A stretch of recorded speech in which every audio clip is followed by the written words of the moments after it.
Baie welkom by die getuienis. Ons kuier vandag by Willie Kombrink hier in Klerksdorp. Hy gaan vir ons vertel van sy ware identiteit wat hy in Christus ervaar het. Willie, baie welkom. Dankie. Ek wil vir jou vra, in vandag se tyd sukkel baie om hulle identiteit en waar hulle in pas te vind. En jy het dit ervaar in jou jong dae. Vertel vir ons 'n bietjie van jou ervaring. Ja, ek het in Wolmaranstad groot geword en ek was al die kleinste ouetjie in die groep gewees. Nou nie heel kleinste nie, maar ek was bietjie weggesteek, verstaan, en ek was teruggehou 'n jaar, en so my groep wat ek saam was, as ek al right nie, maar my regte ouderdomsgroep was eintlik meer die kleinste ouetjie in die groep, en ek het so 'n bietjie van 'n identiteitskrisis gehad, waar pas ek in? Ek is nie die populairste ou nie, ek is nie waar is ek nou, ek is nie die rugby speler en volleys, moet jy rugby speel of jy moet cricket speel, en ek is goed met sport nie, so waar pas ek in? En ek het eventually toe gryp ek so 'n bietjie na ek was meer by die emo groepie gewees met die skateboard en so soek ek my identiteit daar, maar ek besluit toe as niemand my raak sien nie, gaan ek maak dat hulle my raak sien. En ek het begin oefen en ek het van oefening gehou want ek het 'n bietjie ADD en ek begin toe my identiteit kry in oefening. En mense begin my raak sien omdat ek al hoe groter word en ek gaan toe in bodybuilding in daai tyd. En ek raak toe, en eventually toe met 'n matriek word ek verken as die ou in die skool wat oefen en wat groot is en wat almal na kyk en so. En ek beland toe in universiteit en ek raak toe net al hoe groter en dit raak toe my identiteit ek begin toe in 'n nagklub werk as 'n bouncer, want toe is ek groot en ek is hierdie mean ou en ek moet toe al die mense wat bietjie moeilikheid maak uit die klub uitgooi en ek raak toe betrokke en ek het 'n vriendegroep gehad wat kwai dwelms gebruik het, so dit was maar my vriendekring. As jy in die nagklub sien, dis maar die mense wat daar uithang en die ouens wat saam my werk en so, en ek is gelukkig baie van hulle het in rehabs beland. En ek was nie so erg onder die drugs gewees nie, maar dit was my scene gewees en dit was my identiteit en mense het my geken vir dit. Daar was ouens wat bang vir my was en dit was my lekker om mense Dit kan afskrik. Yes. En so toe dit was my scene, dis my identiteit en dis wie ek was. Ek was hulle het my altyd Fris Willie genoem en dit was die ding en dis waar my identiteit gelê het. Maar jy het ook in 'n Christelike huis groot geword en jy het tot bekering gekom en toe het jy teruggeval. Hoe het dit vir jou gewerk? Ja, ek het toe ek standaard 5 was, my ma het tot bekering gekom en hulle was baie geestelike mense. En my ma het my op enige Christelike kamp gestuur wat jy kan stuur. My ma wou my net tot bekering gehad het en my by die Here uitgebring het. En ek het so half, daar's 'n gesegde, as jy in 'n garage groot word, as jy in 'n garage gebore is jy nie 'n kar nie. En dit dieselfde my gebeur, ek was in die Christelike huis en in 'n Christelike gemeenskap, ons het baie vriende gehad en ons het selgroepies gehad. So ek het die Bybel geken, ek het die woorde geken, ek het die Bybel sekere dele geken, as jy my vra, en dan, so ek het daai sien groot geword, en ek het gedog, ek is 'n Christen, en ek was groot gedoop toe ek in standaard 8 was, en ek het my hart seker 4 keer vir die Here gegee, deur my kors van my hoërskoolloopbaan en alles, en maar dit was nie sterk genoeg toe universiteit land, toe dit alles doodgeloop, want toe sê ek is te my vriendekring en die mense wat van my hou was nie jou tipiese Christelike mense nie. So ek was meer aan daai kant gewees van die spoor en ek het geweet daar's 'n God en ek het geweet ek het die woorde geken, ek het geweet God is lief vir my en ek het geweet al die dinge, maar dit was nie sterk genoeg om ek kon nie die dinge los waarmee ek besig was, want as ek dit los, verloor ek wie ek is, verstaan, ek kan nie, wie gaan ek dan wees, wie is ek as ek nie die groot ou is wat gym en wat populêr is om die mense, en wat oue klap kan gee as hy my pla, wie gaan ek dan wees, dan gaan ek is hierdie sterk ou en dan gaan ek dit vir my gevoel as ek als gaan los, gaan ek hierdie swak ouetjie weer word wat ek was toe ek in standaard 7 was, weet, toe ek gevoel het ek is niks nie, alhoewel dit was my perspektief, want as jy vir mense vra, ek dink mense op skool wat saam met my was, het ook 'n ander perspektief gehad, maar vir my het dit so gevoel, jy weet, so my identiteit was al was ek in 'n Christelike huis en ek het gevoel ek was 'n Christen op 'n tyd toe die universiteit kom, toe verloor ek al daai omdat ek was nie gegrond in die Here nie. Dit was ek het te veel gehad om te verloor in die wêreld. Ja, want ek sien dit ook, soos wat jy praat, jy het eintlik jou identiteit in die wêreld gevind, maar nie in Christus nie. En dis hoekom jou lewe op daai stadium vir jou op en af, want jy het die wêreldse stelsel, die wêreldse identiteit aangeneem en gedink, maar dit is waar jy moet wees.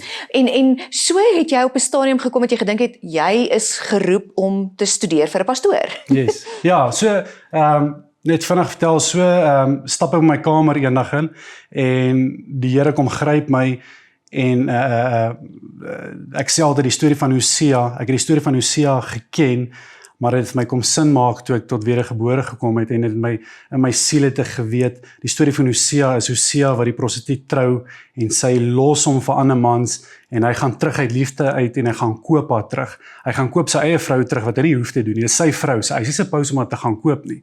En dadelik weet ek is die vrou se naam was Gomer, as ek die Engels dalk reg sê, maar dadelik sien ek God wat 'n Vader is wat vir my lief is.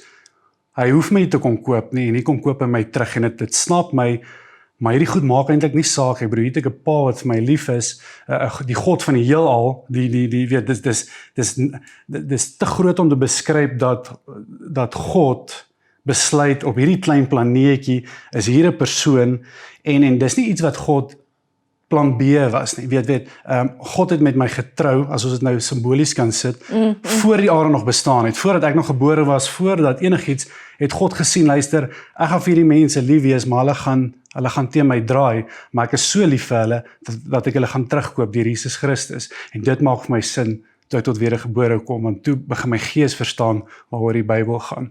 En toe kom ek bekering, en nadat ek tot bekering kom, gaan werk ek toe by SID skool vir kinders met gestremdhede, maar ek wil graag vir die kerk gaan werk, ek wil graag vir die Here voltyds gewerk het, en ek besluit ek wil vir 'n pastoor swat, en ek wil graag vir die Here werk en voltyds, weet, ek wil in die oggend by die kerk instap, mense ontmoet, mense oor die Here vertel, ek wil, ons het daai tyd baie straatbediening gedoen, wat ons met prostituie gaan praat het, en drug dealers, en mense wat ons in die bar gaan ontmoet het, en dit was 'n messy church, maar ons het uitgereik na mense wat nie kerk toe kom, en ek wil dit gaan doen, en ek wil dit voltyds gaan doen, weet, ek wil nie my 9 to 5, onderwys is nou nie 'n 9 to 5 job nie, maar ek wil nie 'n werk gehad het, en dan is ek partykeer bietjie moeg in die middag, en dan kan ek nie by daai werk uitkom nie, so ek wil voltyds, so dit was my passie en my doel gewees, daai tyd, en ek het studeer, en ek het 3 jaar vir teologie geswat, en toe die Here ander planne vir my, want toe is dit nie, lyk my die Here se plan vir my om 'n pastoor te word nie. Dit vir daai seisoen, hy het vir jou ook 'n ander plan, maar tog, vandag loop jy in jou bediening, dit wat jy doen vir hom, so dit is nie noodwendig dat jy het gestudeer daarvoor, maar tog loop jy nog steeds in jou bediening daagliks.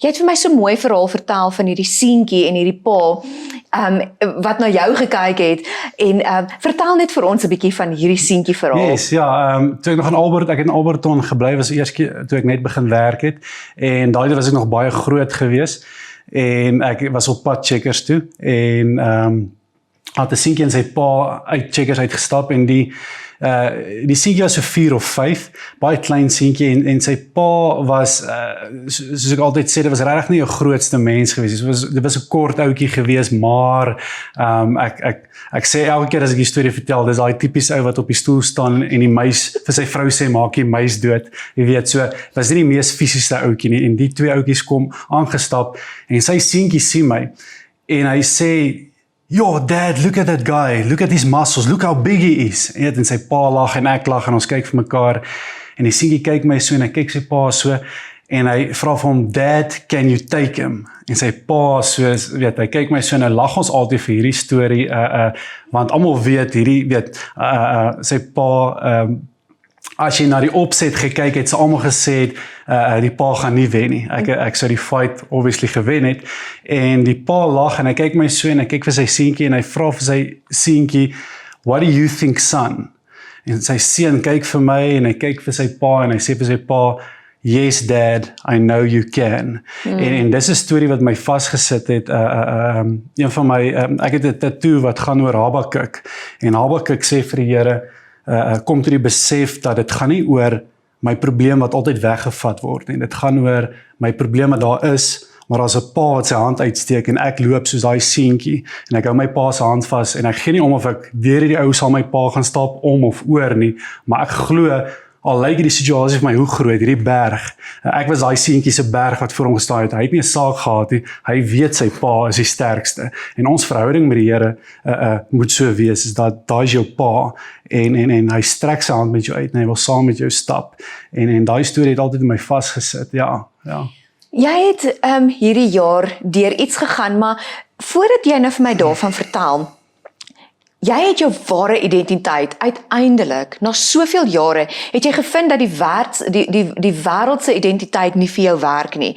Hoe het jy jou ware identiteit gevind in Christus? Ja, so ek het so 'n bietjie gesukkel met wie om identiteit, ek was al lief vir die Here en 'n pad saam met die Here gestap, maar daar was 'n groot gedeelte van my wat graag die pastoor wou gewees het, en toe ek dit nie meer kon word, toe ek so 'n bietjie weet, waar pas ek nou in Christendom, verstaan, want ek is 'n onderwyser, maar ek het altyd gevoel, weet, ek wil meer vir die Here doen, en ek het daai identiteitskrisis gehad daai tyd, en nou sit ek weer met 'n probleem dat ek weet nie lekker waar ek inpas nie, en die Here stuur my, of my hoof stuur my op 'n NTA wat 'n National Teachers Award is, waar jy nou jouself moet gaan advertise en sê jy's die beste onderwyser in die wêreld, en dan kan jy nou iets wen daarso, en ek gaan toe deur al die fases, en ek wen toe 2 fases van die kompetisie, en ek kom toe by die Noordwes finaal, en in die Noordwes finaal kom mense soos julle met kameras daar, en ek sit toe daar, en hulle sê, hoorie, ons gaan gou 'n interview met jou, hier is die 3 vragies, en die eerste vraag is, wie is jy? En die vrou het dit vir my gevra, en ek weet nie hoekom nie, maar ek het gesit, en had 'n traan by my oog afgerol, en dadelik sê my gees, wat die Heilige Gees sê vir my, Willie, jy gaan nou sê, ek is Willie Kombrink, en ek is 'n Christen, en het slat my daar, alhoewel ek hoe lank al 'n pad met die Here stap, slat dit my daar, dit is my identiteit, my identiteit is, ek is 'n kind van God, dis nie my werkie, dis nie die man wat ek is, my vrou nie, dit begin by, ek is 'n kind van God, en al die ander dinge kom daar, is pluspunte, maar as jou identiteit daarin vas is, dat ek as 'n kind van die Here maak, ander goed is, as jy iets verloor,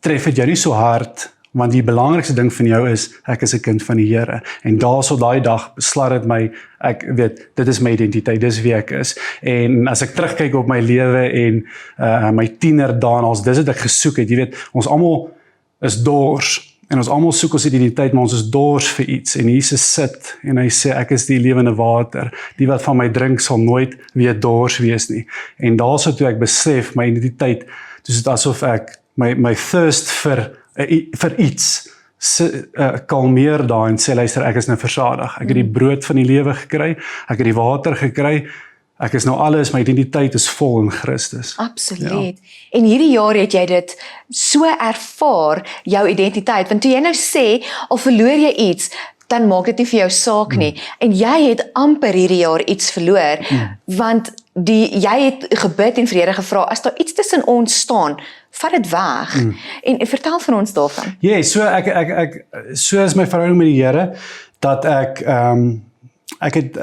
bid baie keer interessante goeie, soos net voor my seun gebore was, het ek baie gebid dat hy afhanklik van die Here moet wees. So hy moet nie die populairste ouetjie wees nie, sodat hy eerder sy weet eerder na die Here toe gryp as wat hy in fame ingryp. Maar so partykeer sal mense sê ja, dis 'n snaakse bid jy nie iets goeds vir jou kind nie, maar ek voel sy siel is my belangriker as wat 'n rugby game is of dat hy die beste dokter word of wat, sy siel is my belangrik. So ek wil hê hy moet by die Here uitkom. En my gebed vir my was altyd, omdat ek so baie in die oefening is, het ek altyd vir die Here gebid as ek te veel as hierdie 'n afgod raak, want weet Christendom kyk ons na sekere goed nie so erg nie. Ek bedoel iemand wat oefen lyk nie soos iets slegs nie, verstaan? Ja. Weet, dis nie sleg nie.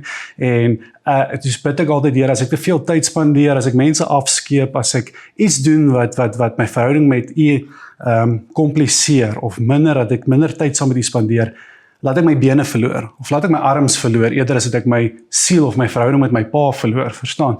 Want dis hoe kosbaar dit vir jou is. Yes, so daai goed toe maak dit niks meer saak nie. Ja, en ek kry toe 'n pyn in my knie en hulle dink toe is my ITB en ek doen oefeninge en ek was by 3 physios, 'n Buchandes en physios en almal sê vir my ITB en eendag het ek gesquat, afgegaan en opgekom en toe kom ek agter daar's groot fout.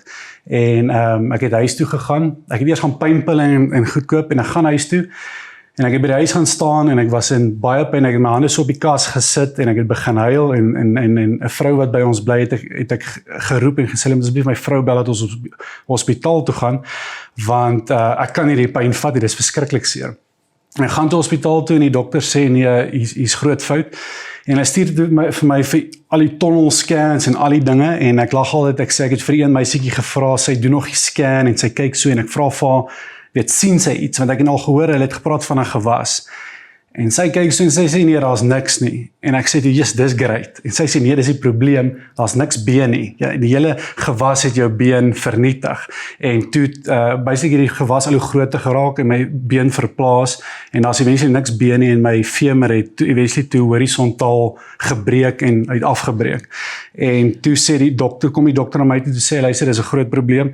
Jy moet 'n beenoorplanting kry. Die gewas kan ons nie heeltemal uithaal nie, so hy kan weer terugkom, het hy vir my gesê. En ons gaan met plate en goeders insit. En hulle doen toe die operasie. Ek het 'n baie nice dokter gehad, Dr. Visser. Ek dink ja, die Here het hom 'n gawe gegee om met mense te werk en goeie operasies te doen. So ek het 'n goeie dokter gehad. En toe ek uit die operasie uitkom, toe sê vir my, luister, daar was nie genoeg been sodat ons kon eisters en goed insit nie, maar hy kon dit nêrens vaskry. So ons het die beenoorplanting gedoen. Die gewas sit nog daar 'n stukkie. Ons het hom nou maar toegemaak. Ons hoop maar nie hy kom terug nie. En jy gaan nou in krikke wees vir baie lank. Dit was so in Junie. Ek dink was dit die 2de Junie om presies te wees.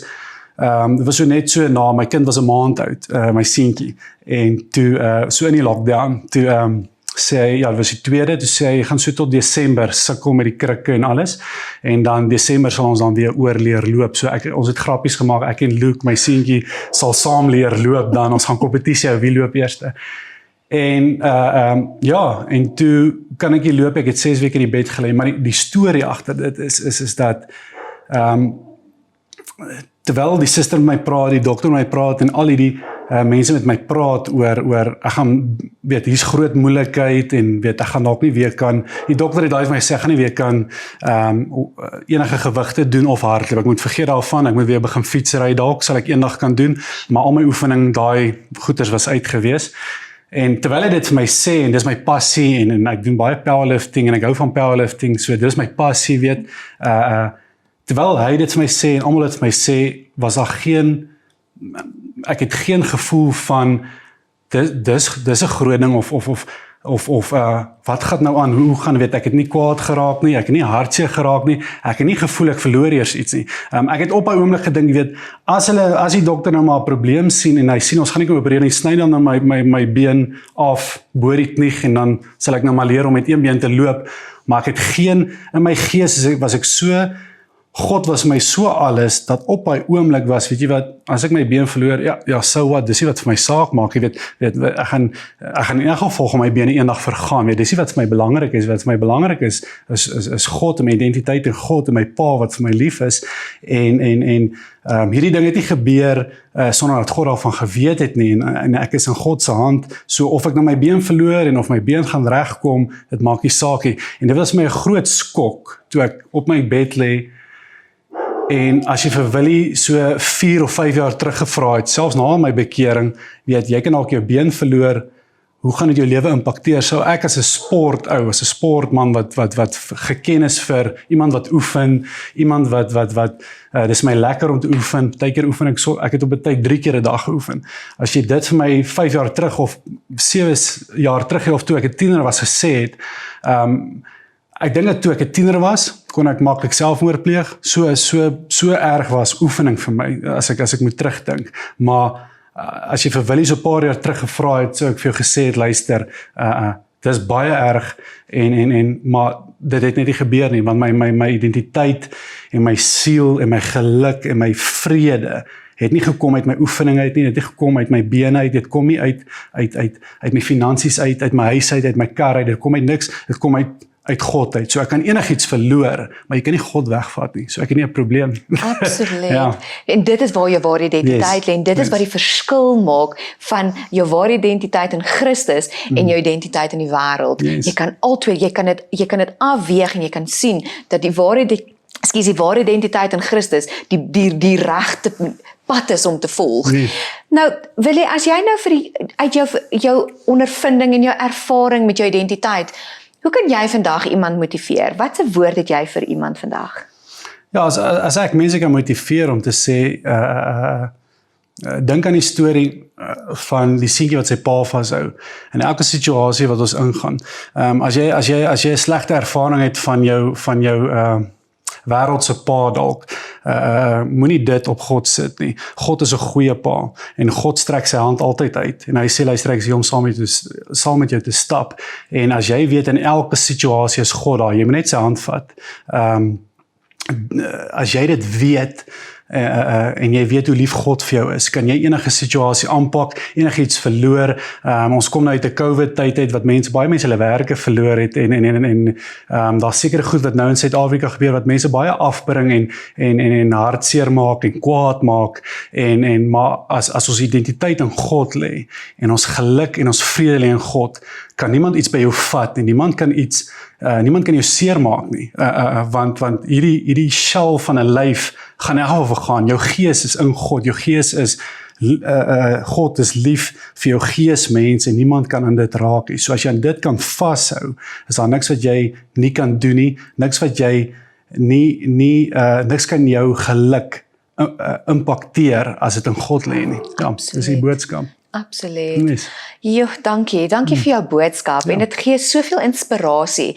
Ek sien ook as jy so oefen op jou YouTube kanaal wat jy sê, okay Here, kom ons doen hier, ons pak hierdie ding saam aan en dan begin jy oefen, want jy het nie gaan lê nie, want ek sien dit waar jy sê, I can do all things through Christ that strengthens me, want jy het hom by jou, hy is hier langs jou en jy stap nie hierdie wêreld alleen in nie. Ja, en is nou 4 maande later en daar loop jy en ek oefen al, so ek is happy.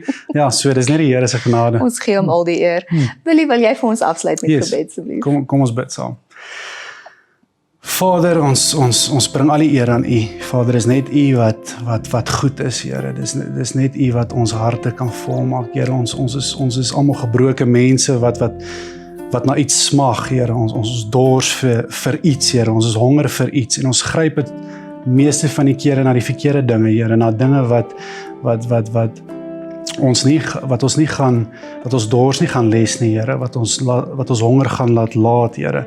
Maar as ons dit in U kry, Here, as ons van U drink en van U eet, Here, dan word ons vol, Here. So ek bid vanaand vir enigiemand, Here, wat na die boodskap luister, Here, dat hulle sal weet, Here, hulle is nie alleen nie, en dat hulle identiteit lê nie in dit wat hulle verloor het nie, dat hulle identiteit nie lê in dit wat hulle soveel tyd in spandeer het, en nou is dit weg nie, Here, maar dat hulle identiteit in U lê, Here, en as hulle U hand vat, Here, al lê daai berg voor hulle, Here, dat hulle sal met U deur daai berg stap, oor daai berg en om daai berg, Here, maar laat hulle nie U hand sal los nie, want U is 'n goeie Pa, en U is lief vir ons, en ons is lief vir U, in Jesus naam, amen. Amen.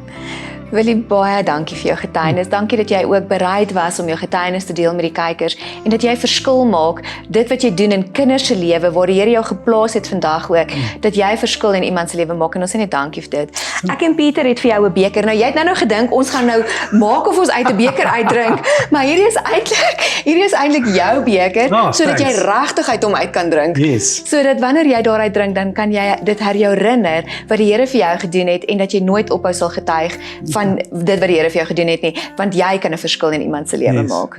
Baie dankie. So geniet daai koffietjie of tee, gesondheidsdrankie, wat ook al jy daarin wil drink. Geniet hom. Baie dankie. Baie dankie. Dankie vir jou tyd, Willie. Ek het 'n vraag vir jou vanaand. Wat is jy of wie is jy? Gaan jy soos Willie antwoord en sê ek is 'n Christen. I am a child of God. Ek daag jou uit vanaand om vir 'n vraag vir iemand te gaan vra. Wie is jy?